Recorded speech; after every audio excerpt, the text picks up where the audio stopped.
Assalamualaikum warahmatullahi wabarakatuh. Alhamdulillah wassalatu wassalamu ala Rasulillah. La haula wala quwata illa billah, amma ba'd. Asyhadu an la ilaha illallah wa asyhadu anna Muhammadar Rasulullah. Khairan amalan. Allahumma shalli wa sallim ala sayyidina Muhammad wa ala ali sayyidina Muhammad. Inna salati wa nusuki wa mahyaya wa mamati lillahi rabbil alamin. Bismillahirrahmanirrahim. Wal asri innal insana lafi khusrin illa alladhina amanu wa 'amilus solihati wa tawasaw bil haqqi wa tawasaw bis sabr. Shadaqallahu 'azim. Shadaqu ala Rasulillah sallallahu alaihi wasallam. Pertama, mari kita panjatkan rasa puji syukur kita pada Allah Subhanahu wa taala. Salawat dan salam mari kita haturkan pada junjungan kita Nabi Muhammadin sallallahu alaihi wasallam. Mudah-mudahan kita senantiasa dijadikan umat baginda Rasulullah sallallahu alaihi wasallam yang cinta pada beliau. Ma'asyiral muslimin muslimat, jamaah pencerahan bimbingan amalan yang usyad muliakan. Dalam suatu Al-Quran disebutkan yang sering kita jalankan, sering kita dengarkan, surat pendek, singkat suratnya, tapi tajam sekali pendalamannya. Cuma pada dasarnya manusia tidak mau memperdalam apa yang dinamakan surat yang pendek ini. Surat pendek ini tajam pendalamannya dan merupakan suatu kunci di mana kita nanti bisa diselamatkan oleh Allah Subhanahu wa taala, di mana kita nanti akan bisa mendapatkan syafaat dari Allah Subhanahu wa taala, juga baginda Rasulullah sallallahu alaihi wasallam. Bismillahirrahmanirrahim. Wal asri. Pendek bukan? Ini surat sering didengerin anak kecil, sering hafal. Kita yang dewasa enggak hafal, kebacut dan mencucut. Alias apa? Kalau surat pendek aja enggak hafal, kebacut bener. Kita keterlaluan bener kita ini. Wal asri innal insana lafi khusrin illa. Wal asri, demi waktu. Demi waktu yang sudah diciptakan oleh Allah.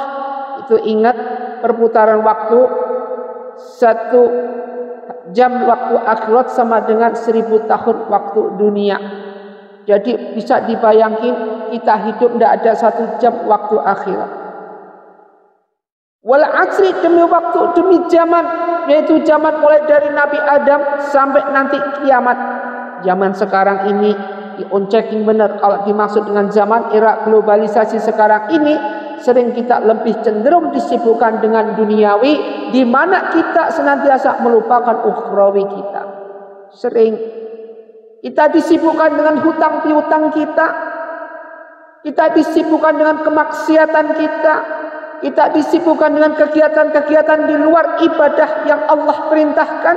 Ini merupakan suatu hal yang sifatnya dan notabene-nya enggak jelas alias apa? Enggak jelas alias apa yang kita lakukan di dunia ini fata morgana, sementara semua. Apa yang kita lakukan di dunia ini sifatnya sementara, enggak ada apa-apanya jika waktu nanti di akhirat. Padahal waktu di dunia ini merupakan suatu waktu yang pendek. Pendek alias apa? Yaitu pendek dalam arti hal yang kita lakukan ini adalah suatu kunci daripada nanti kita langgeng, baik, su'ul amal, husnul amal nantinya sewaktu kita masuk alam barzah. Kalau kita bawa suatu amal yang jelek, nanti akan jelek terus. Suatu hal amalan yang husnul amal, amal yang baik, nanti kita akan baik terus di sana. Dan ini merupakan suatu kunci daripada apa yang kita lakukan. Tapi kenyataannya apa yang terjadi ketika kita ada di dunia ini, yang kita lakukan hanyalah suatu hal yang berhubungan dengan kemaksiatan, yang berhubungan semua dengan kemewahan dunia. Tanpa sadar bahwa umur semakin lama semakin bertambah. Seharusnya semakin lama kita semakin mendekatkan diri kepada Allah.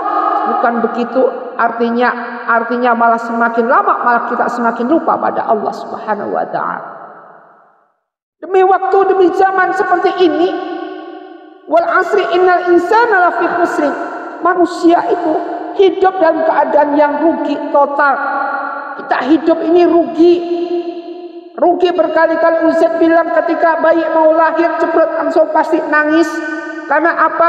hidup di dunia ini merupakan suatu ujung-ujungnya tombak pedang yang tajam. Andai kata kita tidak punya pondasi iman yang kuat, alias apa, mulai cepet-cepet kita sudah dihadapkan dengan siapa? Musuh Allah yang paling nomor satu, yaitu iblis. Tidak hanya satu iblis, miliaran iblis yang ada. Iblis tidak mati, semakin berkembang biak, sedangkan dia menggoda manusia semua, menjerumuskan manusia sampai kala idza balaqatit taruk, sampai di tenggorokan ini nyawa sudah mau dicabut, masih juga diganggu sama iblis ini. Maka ini merupakan suatu tekanan yang paling utama ketika kita mau masuk dunia. Suatu hal ketika kita menangis, waktu bayi menangis cepat. Pertanda apa? Pertanda di dunia ini penuh cobaan. Kalau kuat, alhamdulillah menjadi hamba Allah yang beriman. Kalau kagak kuat, akan menjadi hamba Allah yang goyah, yang hancur, terjerumus dan terjebak dalam suatu lembah yang hina. Tidak ada lagi pintu taubat buat mereka-mereka yang belum dibukain pintunya, belum dibukain hatinya. Padahal sudah disebutkan innallaha yuhibbut tawwabina wa yuhibbul mutatahhirin. Sungguhnya Allah itu mensukai hamba yang suka bertaubat dan mensucikan dirinya. Tidak ada di situ. Maka di situ dalam surat pendek tadi, wal asri innal insana lafi khusr. Mereka kita hidup rugi. Tapi Allah jamin illal ladzina amanu, kecuali illal ladzina amanu, orang yang beriman. Imannya ada apa enggak kita? Wa amilus solihati, dan beramal soleh, wa tawassaw bil haqqi wa tawassaw bis sabr, dan orang yang selalu bisa pegang amanah, orang yang selalu sabar. Empat kunci ini yang harus kita pegang untuk menyelamatkan diri kita dari segala goncangan-goncangan yang ada di dunia.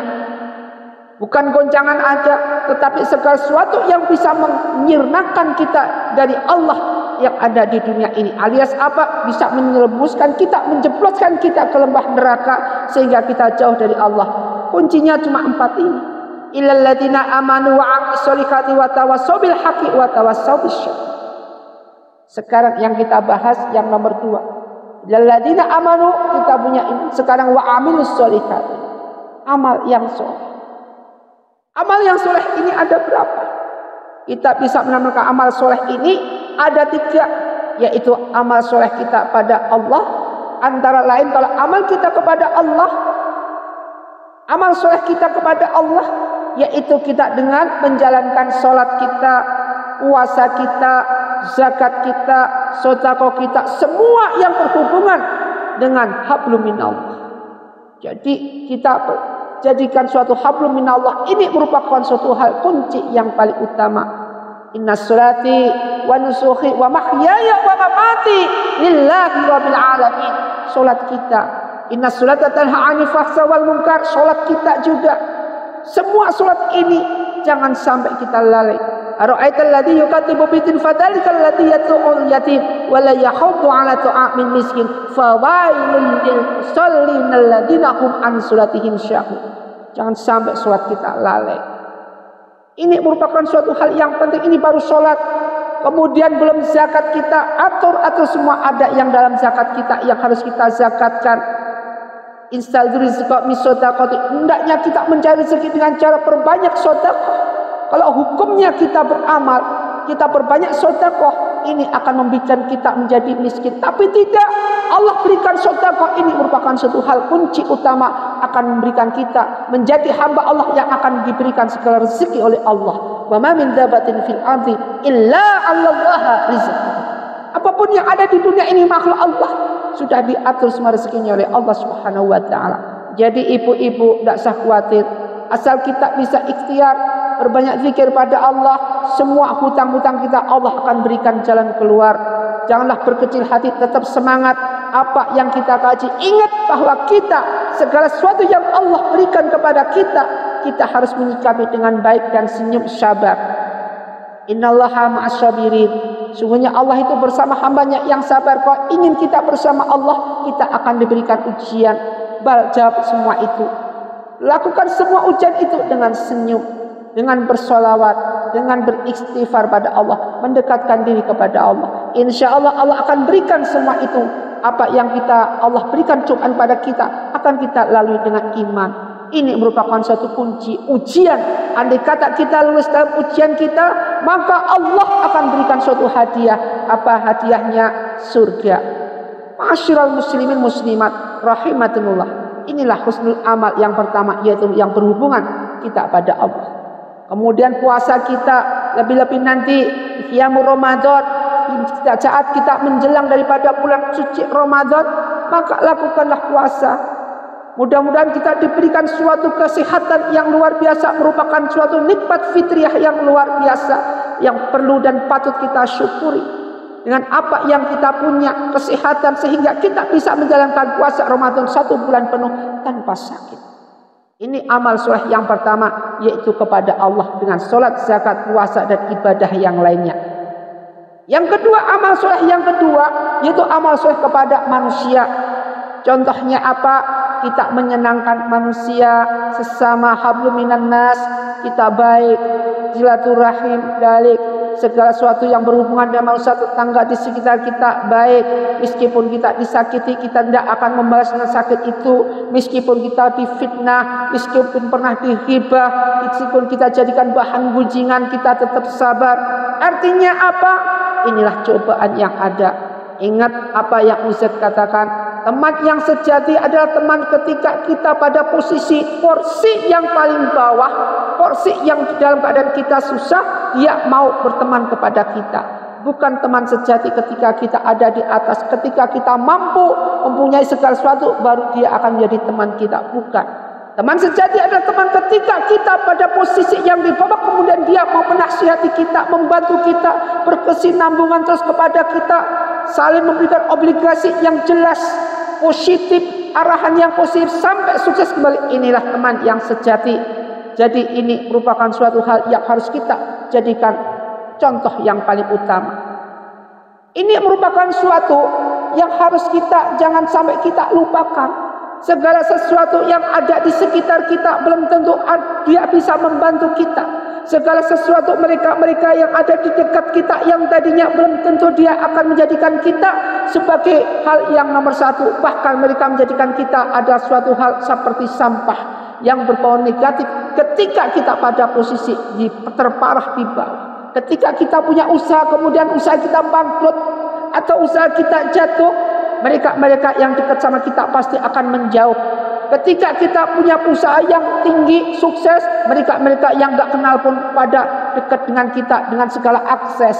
Ini merupakan suatu hal sudah qadri khari wasyari, sudah kodrat daripada Allah Subhanahu wa taala. Dan di dalam kodrat ini tidak lupa iblis juga ikut berkesinambungan di sini. Apa? Menjerumuskan, memanfaatkan segala situasi yang ada untuk apa? Untuk menjebloskan manusia. Ini Masya Allah. Kemudian amal soleh yang ketiga yang berhubungan dengan alam, menjaga kelestarian alam. Ketika kita ada segala sesuatu yang rusak, kita benahi. Apapun alam ini harus dekat dengan kita. Apapun di sekitar kita ini harus dekat dan harus kita suburkan. Kenapa? Jangan sampai alam nanti menjadi marah kepada kita. Jangan sampai alam murka kepada kita, alias apa? Alam dihancurkan oleh manusia, tidak mikir nanti longsor, banjir dan segala. Ketika banjir datang, ketika longsor datang, menjeritan berapa ribu nyawa, tidak hanya satu, bahkan jutaan nyawa melayang hanya karena perkara ini. Hanya karena perkara alam tidak mau bersahabat dengan kita. Tsunami hanya karena geseran lempengan yang ada di laut bisa memuntahkan air laut ke daratan, sehingga daratan dipenuhi air yang sifatnya limbah masuk kemudian buang kembali lagi ke laut, bisa membawa berapa nyawa, bahkan jutaan nyawa dibawa semuanya, dimusnahkan semuanya. Ini semua tidak lepas dari kehendak Allah Subhanahu wa taala. Ma'asyiral muslimin muslimat rahimakumullah. Maka dengan tiga amal ini, innal amala, segala suatu amal yang ada di dunia ini senantiasa amalullah, yaitu amal kita kepada Allah Subhanahu wa taala. Jadikanlah amal-amal ini dan kita masuk dan bisa mempelajari, bisa memberikan suatu hal apa yang tercantum termaknai dalam Al-Quran tadi, wal asri innal insana lafi khusni illa illal ladzina amanu wa 'amilus sholihati wa tawassaw bil haqqi wa tawassaw bis sabr. Ini bisa kita jadikan suatu hal yang menjadi guru kita, yang menjadi kunci kita, yang menjadi suatu hal kita, kedekatan diri kita pada Allah Subhanahu wa taala. Semoga apa yang kita kaji ini, apa yang kita jalankan ini senantiasa menjadikan suatu hal yang nomor satu, dunia dan akhirat. Manfaat di dunia juga manfaat di akhirat. Usikum wa nafsi bittaqwallah. Jangan berkecil hati saudara, ibu-ibu, bapak-bapak yang punya masalah. Semoga dengan istiqomah antum semua dalam mendengarkan tausiah ini, insyaallah Allah akan berikan pertolongan kepada kita. Wassalamualaikum warahmatullahi wabarakatuh.